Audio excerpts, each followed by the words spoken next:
मैं किसी समाज की तरक्की इस बात से देखता हूं कि वहां महिलाओं ने कितनी तरक्की की है। महिलाओं के उत्थान के लिए बाबा साहब डॉक्टर अंबेडकर कितने गंभीर थे, ये बताने के लिए उनका ये कथन ही काफी है। भारत में जब फेमिनिज्म यानी नारीवाद का कोई नाम भी ढंग से नहीं जानता था, उस वक्त बाबा साहब डॉक्टर अंबेडकर ने नारी सशक्तिकरण के लिए ऐसे काम किए जिससे आज भारतीय महिलाएं अंतरिक्ष तक जा पहुंची हैं। 20वीं शताब्दी में बाबा साहब पहले वो व्यक्ति थे जिन्होंने ब्राह्मणवादी पितृसत्ता को खुली चुनौती दी थी। लेकिन विडंबना देखिए, इतना सब कुछ करने के बाद भी बाबा साहब भारत में नारीवाद का चेहरा नहीं बन पाए। लोगों ने उन्हें सिर्फ दलितों के नेता और संविधान निर्माता तक सीमित कर दिया, जबकि महिलाओं की भलाई के लिए उनके जितने काम शायद ही किसी भारतीय नेता ने किए हों। उनकी आधुनिक सोच और दूरदर्शिता का अंदाजा आप इस बात से भी लगा सकते हैं कि जब भारतीय समाज महिलाओं को चार दीवारी में कैद रखे हुए था, तब उन्होंने कामकाजी महिलाओं के लिए मैटरनिटी लीव दिलाई। आइए आपको बताते हैं कि महिलाओं की भलाई के लिए बाबा साहब ने क्या कुछ किया।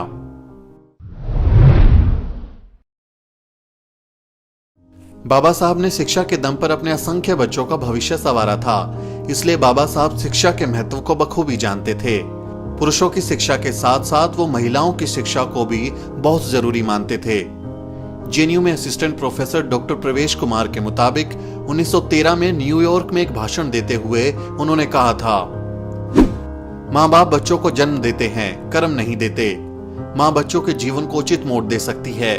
यह बात अपने मन पर अंकित कर यदि हम लोग अपने लड़कों के साथ साथ अपनी लड़कियों को भी शिक्षित करें तो हमारे समाज की उन्नति और तेज होगी।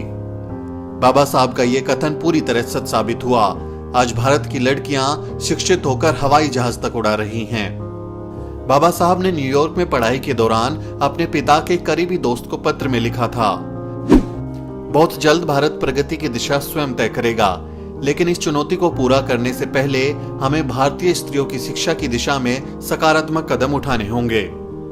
18 जुलाई 1927 को करीब 3000 महिलाओं की एक संगोष्ठी में बाबा साहब ने कहा था, आप अपने बच्चों को स्कूल भेजिए।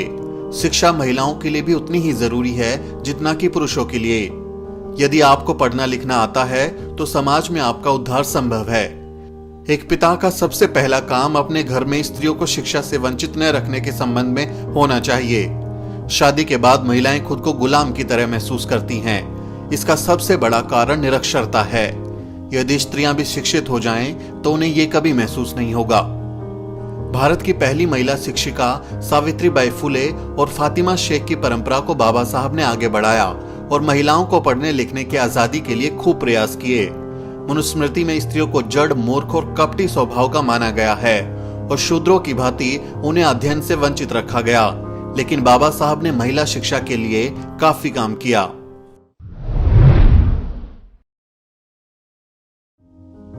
आज कामकाजी महिलाएं 26 हफ्तों की मैटरनिटी लीव ले सकती हैं, जिसकी शुरुआत बाबा साहब डॉक्टर अंबेडकर ने ही की थी। 10 नवंबर 1938 को बाबा साहब डॉक्टर अंबेडकर ने बॉम्बे लेजिस्लेटिव असेंबली में महिलाओं की समस्या से जुड़े मुद्दों को जोरदार तरीके से उठाया था। इस दौरान उन्होंने प्रसव के दौरान महिलाओं के स्वास्थ्य से जुड़ी चिंताओं पर अपने विचार रखे। क्या आप जानते हैं कि 1942 में सबसे पहले maternity benefit bill doctor Ambedkar द्वारा ही लाया गया था। इसके बाद 1948 के एम्प्लॉयड स्टेट इंश्योरेंस एक्ट के जरिए भी महिलाओं को मातृत्व अवकाश की व्यवस्था की गई। बाबा साहब ने यह काम उस वक्त कर दिया था जब उस जमाने के सबसे ताकतवर मुल्क भी इस मामले में बहुत पीछे थे। अमेरिका जैसे देश में साल 1987 में कोर्ट के दखल के बाद महिलाओं को मैटरनिटी लीव का रास्ता साफ हुआ था।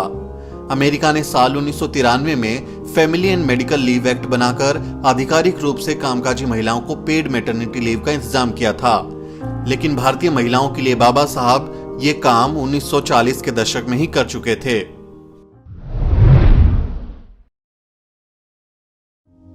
बाबा साहब ने भारतीय नारी को पुरुषों के मुकाबले बराबरी के अधिकार दिए हैं।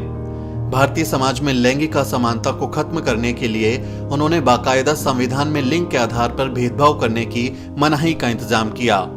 आर्टिकल 14 से आर्टिकल 16 में महिलाओं को समाज में समान अधिकार देने का प्रस्ताव किया गया है।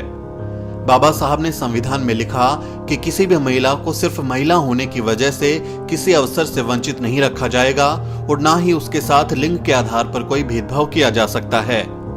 भारतीय संविधान के निर्माण के वक्त भी बाबा साहब ने महिलाओं के कल्याण से जुड़े कई प्रस्ताव रखे थे। इसके अलावा महिलाओं की खरीद फरोख्त और शोषण के विरुद्ध भी बाबा साहब ने कानूनी प्रावधान किए। साथ ही बाबा साहब ने संविधान में महिलाओं और बच्चों के लिए राज्यों को विशेष कदम उठाने की इजाजत भी दी।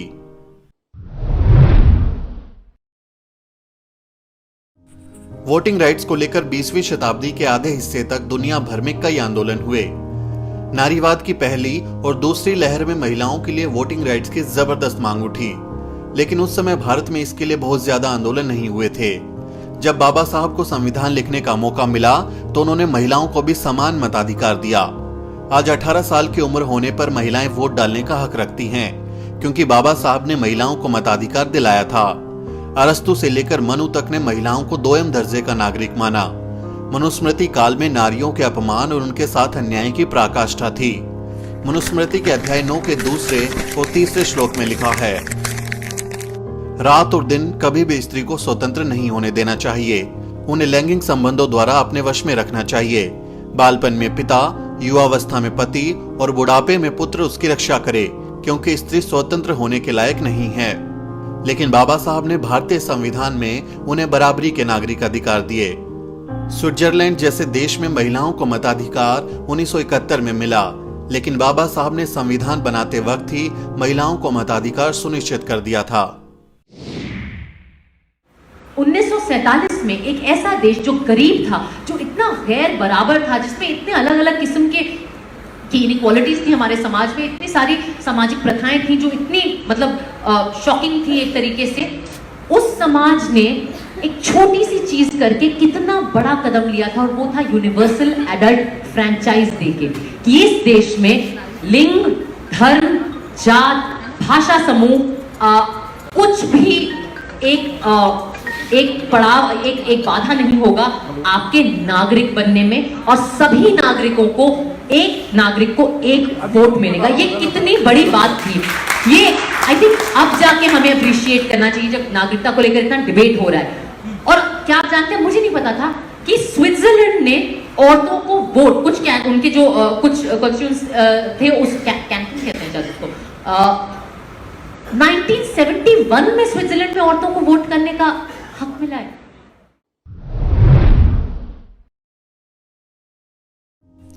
बाबा साहब ने संविधान के जरिए महिलाओं को वे अधिकार दिए जो मनुस्मृति ने नकारे थे।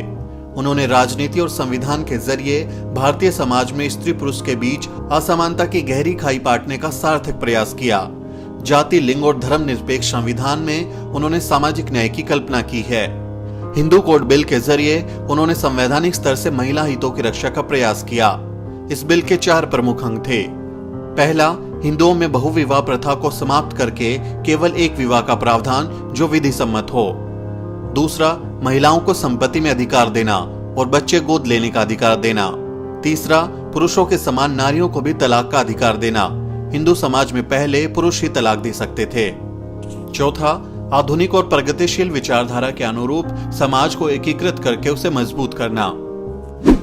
डॉक्टर अंबेडकर का मानना था, सही मायने में प्रजातंत्र तब आएगा जब महिलाओं को पिता की संपत्ति में बराबरी का हिस्सा मिलेगा, उन्हें पुरुषों के समान अधिकार मिलेंगे।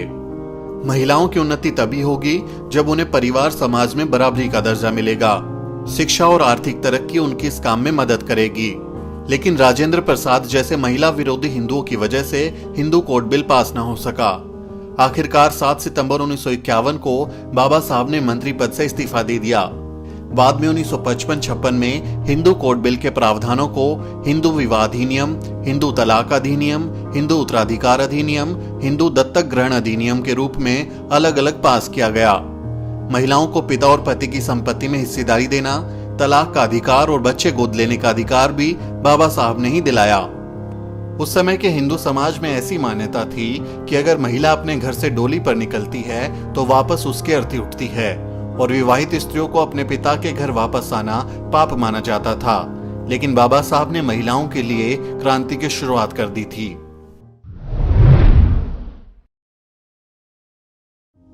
बाबा साहब ने असहाय महिलाओं को उठकर लड़ने की प्रेरणा देने के लिए बाल विवाह और देवदासी प्रथा जैसी प्रथाओं के खिलाफ आवाज उठाई। 1928 में मुंबई में एक महिला कल्याणकारी संस्था की स्थापना की गई थी, जिसके अध्यक्ष बाबा साहब की पत्नी रमाबाई थी। 20 जनवरी 1942 को डॉक्टर भीमराव अंबेडकर की अध्यक्षता में अखिल भारतीय दलित महिला सम्मेलन का आयोजन किया गया था, जिसमें करीब 25,000 महिलाओं ने हिस्सा लिया था। उस समय इतनी भारी संख्या में महिलाओं को एकजुट होना काफी बड़ी बात थी।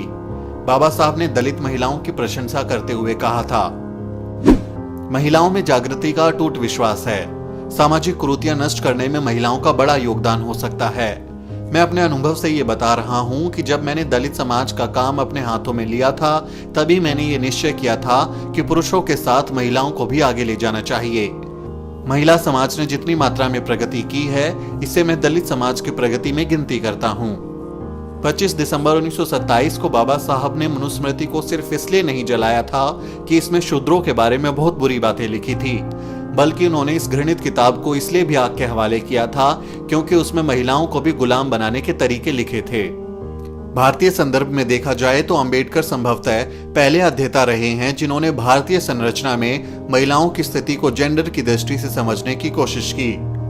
उनके संपूर्ण विचार मंथन के दृष्टिकोण में सबसे महत्वपूर्ण मंथन का हिस्सा महिला सशक्तिकरण था।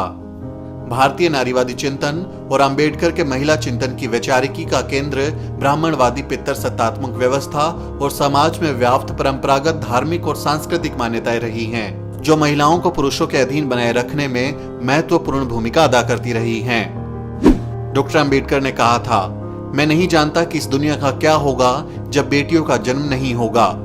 महिला सरोकारों के प्रति डॉक्टर भीमराव अंबेडकर का समर्पण किसी जुनून से कम नहीं था।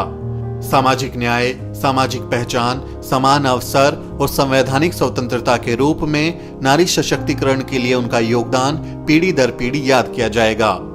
ब्यूरो रिपोर्ट, द शूद्र।